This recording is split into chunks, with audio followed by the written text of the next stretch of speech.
Hello friends, मैं हूं ऋषभ और स्वागत है आपका बगेड़ियाज क्लासेस में। आज हम फिजियोलॉजी के कुछ इंपॉर्टेंट टॉपिक्स देखने जा रहे हैं। तो दो चैप्टर का देखेंगे। पहला होगा जनरल फिजियोलॉजी और दूसरा होगा ब्लड फिजियोलॉजी। जनरल फिजियोलॉजी की बात करें इंपॉर्टेंट टॉपिक की, तो कौन कौन से आ रहे हैं। एलएक्यू की बात करूं तो होम्योस्टेटिक मैकेनिज्म पहला, दूसरा transport of substance through cell membrane, तीसरा सेल जंक्शन, चौथा एपोप्टोसिस। अब इसके सब टॉपिक्स जो हैं वो तुम्हारे एसएक्यू के फॉर्म में भी आ सकते हैं। जैसे होम्योस्टेटिक्स मैकेनिज्म में अलग से पूछ सकता है वो पॉजिटिव फीडबैक के बारे में और निगेटिव फीडबैक के बारे में, तो तुम्हें इसके एग्जाम्पल्स लिखने होंगे। दूसरा है transport of substance through cell membrane, ये एलएक्यू के फॉर्म में आ सकता है। और एसएक्यू के फॉर्म में वो तुमसे पूछ सकता है डिफ्यूजन के बारे में। डिफ्यूजन में वो तुम्हारे से सिंपल एंड फैसिलिटेड डिफ्यूजन के बारे में पूछेगा और तुम्हें मेंशन भी करना होगा अगर नहीं भी पूछा तो। और एक्टिव ट्रांसपोर्ट में तुम्हें प्राइमरी एक्टिव ट्रांसपोर्ट और सेकेंडरी एक्टिव ट्रांसपोर्ट के बारे में लिखना होगा। प्राइमरी एक्टिव ट्रांसपोर्ट के बारे में आए तो उसमें सोडियम पोटासियम पंप को मेंशन करना जरूरी है।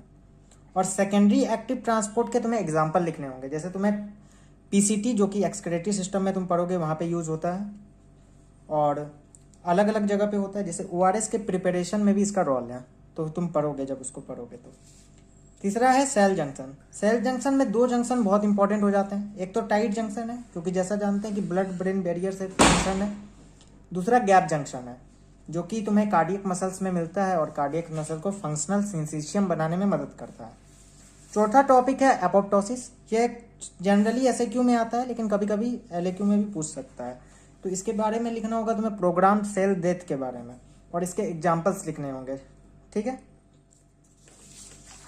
अब बात करते हैं ब्लड फिजियोलॉजी की। ब्लड फिजियोलॉजी में बहुत सारे टॉपिक्स हैं। ये एक अच्छा वेटेज रखता है यूनिवर्सिटी एग्जाम में। एलएक्यू और एसएक्यू दोनों आने का चांस है। तो इसमें क्या क्या आ सकता है देखते हैं। एलएक्यू में 4 इंपॉर्टेंट एलएक्यू है जैसा मैंने मेंशन किया है। एनीमिया का क्लासिफिकेशन पूछ सकता है वो तुम्हारे से। एरिथ्रोपोइसिस आएगा तो उसमें वो 2 तरह से पूछ सकता है। पहला तो फैक्टर्स अफेक्टिंग एरिथ्रोपोइसिस, दूसरा रोल ऑफ हाइपोक्सिया क्या है एरिथ्रोपोइसिस में, वो पूछ सकता है। तीसरा ब्लड कोगुलेशन मैकेनिज्म है जिसमें 2 पाथवे होता है, intrinsic and extrinsic pathway.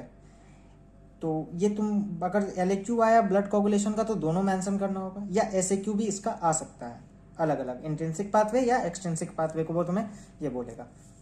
Haemostasis का जो स्टेप्स है वो इंपॉर्टेंट है। वो एसएक्यू के फॉर्म में भी आ सकता है और एलएक्यू के फॉर्म में भी आ सकता है। जैसा जान पढ़ोगे तो पता चलेगा कि इसके 3 स्टेप्स होते हैं। ठीक है, लिम्फ अगर आएगा तो इसके बारे में क्या क्या लिखना होगा तुम्हें, फॉर्मेशन, कंपोजिशन एंड इसका अप्लाइड फिजियोलॉजी जैसे काइलोथोरेक्स होता है ईटीसी।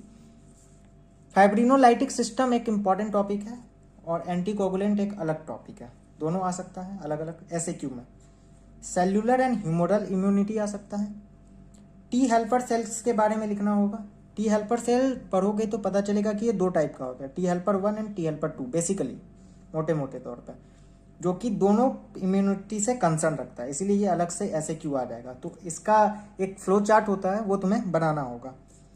प्लेटलेट्स आ सकता है। प्लेटलेट्स के बारे में अगर आएगा तो 2 तरह से पूछ सकता है, प्रॉपर्टीज पूछ सकता है, वो फंक्शन पूछ सकता है।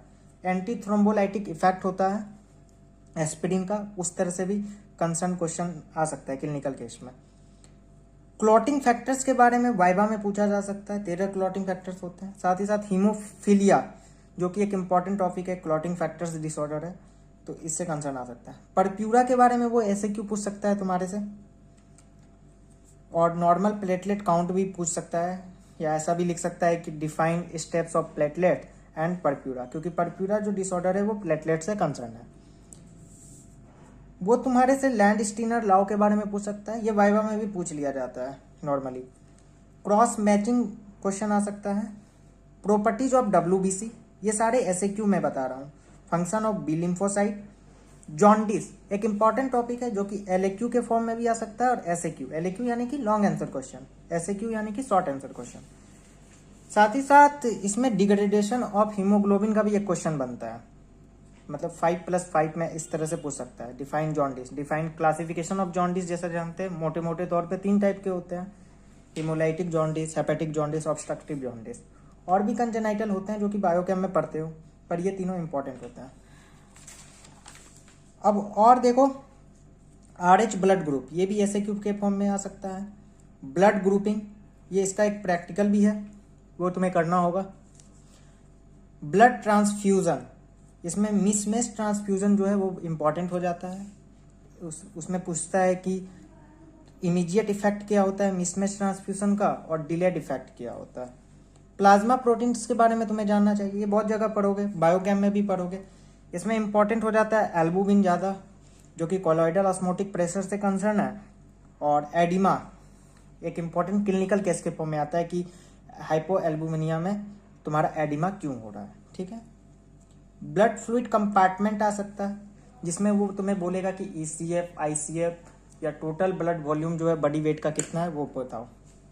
बी लिम्फोसाइट का फंक्शन आ सकता है, और पॉलीसाइथेमिया वो पूछ सकता है कि हाई एल्टीट्यूड में क्यों होता है, ये एक क्लिनिकल केस के फॉर्म में भी आ सकता है। Thank you for watching videos. अगर वीडियोस अच्छा लगा हो तो please like, subscribe and share. Thank you.